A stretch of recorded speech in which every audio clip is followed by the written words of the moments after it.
Assalamualaikum warahmatullahi wabarakatuh. Terima kasih teman-teman telah mampir ke channel saya, Selvi Oktaviana Dunia Education, berbagi tentang dunia pendidikan. Ya, baik teman-teman, pada video sebelumnya saya sudah menjelaskan tentang bagaimana menjawab esai PPG Prajabatan tahun 2022. Baik, untuk video kali ini saya akan melanjutkan pertanyaan yang ketiga, yaitu poin C. Jadi kita diminta untuk ini. Nah ya, terkadang kita diminta untuk melakukan sesuatu yang menurut kita tidak sesuai dengan nilai etika pedoman kerja ataupun aturan yang berlaku. Maka di poin C1 kita diminta untuk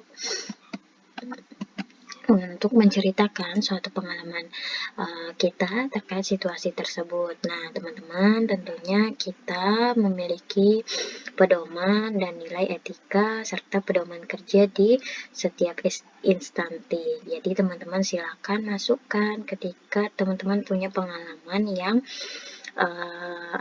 yang tidak mengenakan, yang hal tersebut bertentangan dengan hal-hal nilai norma yang ada di lingkungan sekitar kita. Nah, di sini saya menceritakan teman-teman. Oh ya teman-teman, pengalaman ini saya share. Ini adalah real dari SIM PKB saya yang saya simpan di Word untuk menuliskan esai PPG Prajabatan. Nah, teman-teman silakan teman-teman jadikan contoh, bukan untuk di copy paste ya. Jadi di sini adalah real pengalaman saya. Jadi teman-teman bisa contohkan, korelasikan dengan pengalaman teman-teman ya.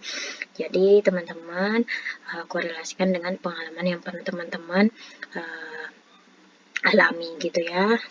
Kemudian juga jika teman-teman melakukan copy paste juga, nanti pada saat wawancara teman-teman akan kebingungan dan susah menjawab karena bukan pengalaman teman-teman. Jadi ini saya share sekali lagi untuk jadi bahan contoh untuk teman-teman. Ya, baik, terima kasih teman-teman. Oke, di sini saya menceritakan suatu pengalaman saya terkait situasi tersebut. Nah, pada tahun 2022, saya pernah bekerja di salah satu yayasan pendidikan Islam. Saya bekerja sebagai admin di salah satu kantor unit yayasan tersebut. Pada waktu ada visitasi dari kantor Kemenak tentang perizinan sekolah tersebut menjadi pondok modern, segala berkas dan persyaratan saya sudah siapkan. Namun ada satu berkas yang di luar persyaratan visitasi yang harus saya lengkapi, yaitu invoice terhadap biaya perjalanan dan penginapan orang-orang yang sebagai visitator. Maka hal tersebut tentunya tidak sesuai apa yang terjadi di lapangan, karena sebenarnya tidak sampai berhari-hari untuk melakukan visitasi, sehingga hal tersebut melanggar nilai-nilai yang berlaku selama ini. Saya merasa bahwa hal tersebut akan menguntungkan salah satu pihak dan juga tidak sesuai dengan apa yang dijalankan. Nah, ini teman-teman ya. Di sini bahasa saya, teman-teman bisa lihat sendiri, bahasa saya adalah bahasa sederhana saja. Saya menceritakan pengalaman yang benar-benar saya alami. Jadi kalimatnya kalimat sederhana saja berupa cerita yang pernah saya alami. Nah, kemudian di pertanyaan kedua, tindakan apa yang Anda lakukan dan mengapa hal tersebut Anda lakukan? Nah, tindakan yang saya lakukan pada saat itu adalah saya berusaha memahamkan dengan santun. Oh ya, tips dari saya teman-teman, ketika teman-teman menjawab setiap poin ini adalah langsung to the point saja, nggak usah bertele-tele. Jadi ketika asesor membaca esai teman-teman, dia mengerti apa yang ditanyakan begitu. Jadi jangan bertele-tele ya teman-teman, langsung jawab apa yang ditanyakan. Nah, di sini contohnya tindakan yang saya lakukan pada saat itu adalah saya berusaha memahamkan dengan santun kepada visitator bahwa saya menjalankan apa yang sesuai persyaratan yang tertulis. Adapun jika ada berkas yang harus disiapkan di luar persyaratan visitasi dan itu suatu hal yang melanggar norma karena tidak sesuai dengan kejadian real di lapangan, maka saya mohon maaf untuk tidak memenuhi berkas tersebut. Nah, teman-teman, di sini ada kata memohon maaf. Jadi, teman-teman di sini para asesor PPG Perjabatan itu bisa menilai value dalam diri kita. Bagaimana ketika kita menjalani suatu kondisi yang tidak sesuai dengan nilai norma, kemudian bagaimana sikap kita. Jadi, para asesor itu melihat value dalam diri kita. Kemudian, saya juga berusaha memahamkan bahwa tindakan tersebut termasuk tindakan korupsi, kolusi, dan nepotisme. Saya juga menolak secara halus bahwa saya tidak bisa melakukan hal tersebut. Pada waktu itu, juga saya meminta pendapat atasan saya apa yang menjadi berkas yang diminta dan saya meminta tolong.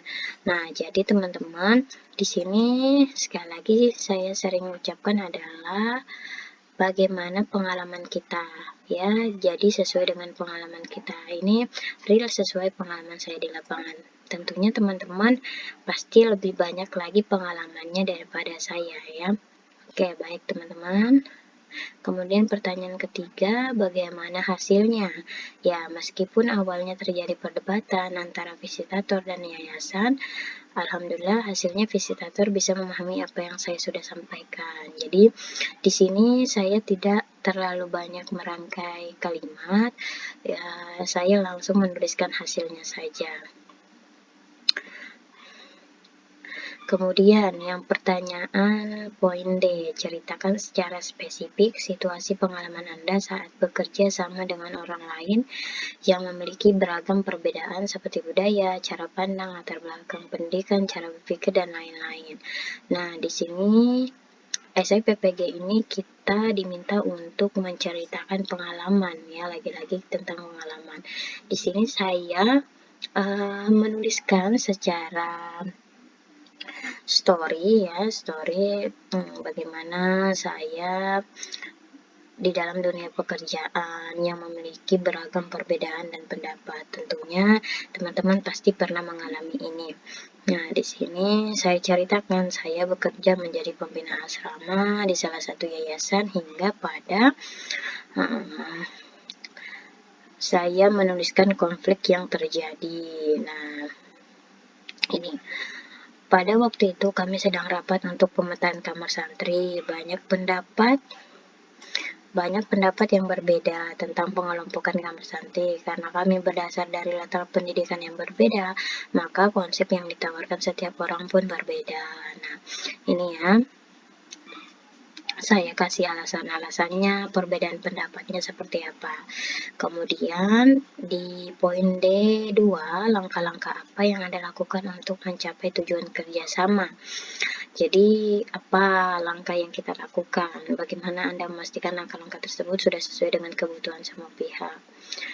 Di sini saya menjawab, langkah-langkah yang saya lakukan dalam mencapai tujuan kerjasama adalah saya berusaha untuk menghormati dan menghargai segala perbedaan yang ada, baik latar belakang pendidikan, pola pikir, dan atmosfer lingkungan. Saya sangat menghargai perbedaan yang ada karena dari situlah banyak ide-ide yang muncul. Adapun yang muncul terlihatnya perbedaan antar saya dari perbedaan pendapat tersebut, saya memberikan beberapa alasan. Nah, jadi hal ini tentunya penilaian tentang bagaimana kita bermusyawarah dengan orang lain yang berbeda pendapat dengan kita. Nah, jadi di sini yang saya masukkan adalah hal ini. Nah, ini yang saya masukkan. Oleh karena itu, langkah selanjutnya yang saya lakukan adalah menjaga komunikasi agar tetap sopan dan santun dalam menyampaikan pendapat, berusaha untuk menggunakan kalimat yang tidak dapat menyinggung hati orang, dan juga berusaha untuk tetap menyesuaikan pola komunikasi yang ada di lingkungan kerja. Nah, tentunya teman-teman punya cara tersendiri ketika kita berbeda pendapat dengan orang lain. Nah, langkah apa yang teman-teman lakukan? Silakan tuliskan dalam bentuk cerita. Kemudian, nah ini pertanyaan D3. Apa ya hasil yang Anda capai? Nah, hasilnya adalah kemudian kita juga disuruh menuliskan adakah komentar atau respon lingkungan, misalnya teman sejawat kita atau pihak lain terhadap tindakan yang kita lakukan. Nah, di sini silakan teman-teman ceritakan bagaimana pengalaman itu. Adakah yang, kalau bahas sekarang ya, yang julitin atau yang nyinyirin ya. Nah, sekarang teman-teman tuliskan. Nah, di sini saya sampaikan respon dari teman-teman bermacam-macam. Ada yang setuju, ada pula yang tidak setuju. Namun, kami satu sama lain memberikan argumen dan pertimbangan dari pendapat kami masing-masing sampaikan. Ya, kemudian ceritakan yang poin E. Ceritakan salah satu pengalaman Anda saat mengembangkan kemampuan dan keterampilan dari orang lain. Nah, ini teman-teman, jadi ini ada korelasinya dengan file yang kita upload, itu mengembangkan kemampuan atau skill pelatihan yang pernah kita ajarkan ke orang lain. Jadi ini bisa kita sampaikan atau korelasikan dengan file dokumen yang kita upload pada biodata. Kemudian di sini saya menceritakan pengalaman saya, bagaimana saya mengembangkan itu, kemudian tempatnya di mana, tanggalnya di mana. Nah, ini membuktikan kita benar-benar melakukannya ya. Jadi ketika ada tanggalnya, kemudian ada tempatnya, ini membuktikan kita benar-benar melakukannya. Jadi value dalam diri kita bisa dilihat dari asesor tersebut. Nah, kemudian apa yang menjadi fokus pada pengembangan? Nah, waktu kita melatih anak-anak atau siapapun itu, fokus pengembangannya apa? Nah, di sini saya tulis fokus yang dikembangkan adalah bagaimana mahasiswa memiliki kemampuan menulis karya tulis ilmiah populer dan juga karya sastra. Nah, mungkin teman-teman punya pengalaman yang lain yang juga lebih bagus daripada ini, silakan teman-teman masukkan. Kemudian langkah-langkah. Nah, langkah-langkahnya ditanyakan lagi nih teman-teman. Apa hambatan yang Anda temui dan bagaimana cara mengatasinya? Ya, tentunya ketika kita melatih orang pasti banyak hambatannya ya. Ada beberapa hambatan dan kendala. Bagaimana kita mengatasi pada saat situasi tersebut? Nah, di sini saya menuliskan dalam kesayangan seluruh. Nah, ini adalah langkah-langkah yang saya lakukan pada saat pelatihan tahun 2018. Kemudian hasilnya ditanyakan lagi. Nah, di sini hasil yang diperoleh dari hasil penelitian adalah banyaknya mahasiswa mengetahui apa yang dimaksud karya tulis ilmiah populer dan karya tulis sastra. Peserta pelatihan mengetahui jenis-jenis karya tulis. Kemudian yang poin F, keputusan penting dalam suatu kegiatan, baik di pekerjaan, organisasi, komunitas, perkuliahan yang pernah ambil. Apa yang menyebabkan Anda harus mengambil keputusan? Nah, ini yang dilihat dari sini adalah bagaimana skill kita decision making atau mengambil keputusan. Ya, tentunya kita sebagai guru dan juga sebagai pemimpin itu harus mengambil keputusan di saat kondisi-kondisi tertentu. Nah, di sini saya ceritakan pada saat saya mahasiswa akhir mengalami proses penyelesaian skripsi sebelum mendapat gelar. Pada saat itu saya dihadapkan beberapa permasalahan yang mana saya harus menyelesaikan skripsi dengan kondisi pandemi, COVID, dan juga saya harus mengurus orang tua yang sakit. Nah, jadi teman-teman silakan teman-teman ceritakan pengalaman teman-teman. Jadi nggak mesti tentang pengalaman di pekerjaan, tetapi pengalaman hidup yang berkaitan dengan pertanyaan ini juga bisa. Nah, ini contohnya saya memasukkan di sini bagaimana saya harus menyelesaikan skripsi saya di saat bersamaan saya harus mengurus orang tua saya yang sakit pada saat itu. Nah, di sini saya ceritakan semuanya.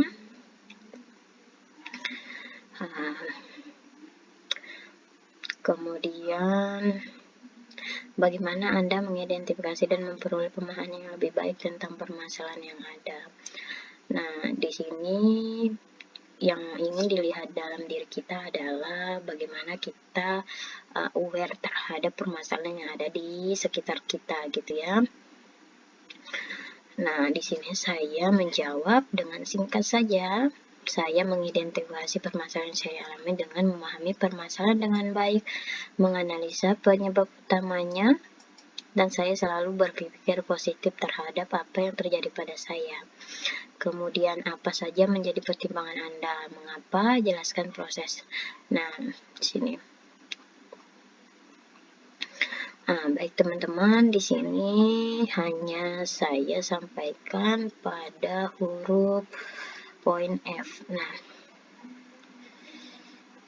jadi saya waktu itu juga tidak sempat mengcopy paste secara langsung hingga pertanyaan ya. Jadi saya hanya sempat mengcopy ke sini karena kebetulan waktu itu sudah terkunci. Jadi poin saya teman-teman, ketika teman-teman menjawab esai PPG Perjabatan ini adalah yang pertama, teman-teman benar-benar mengalami hal tersebut.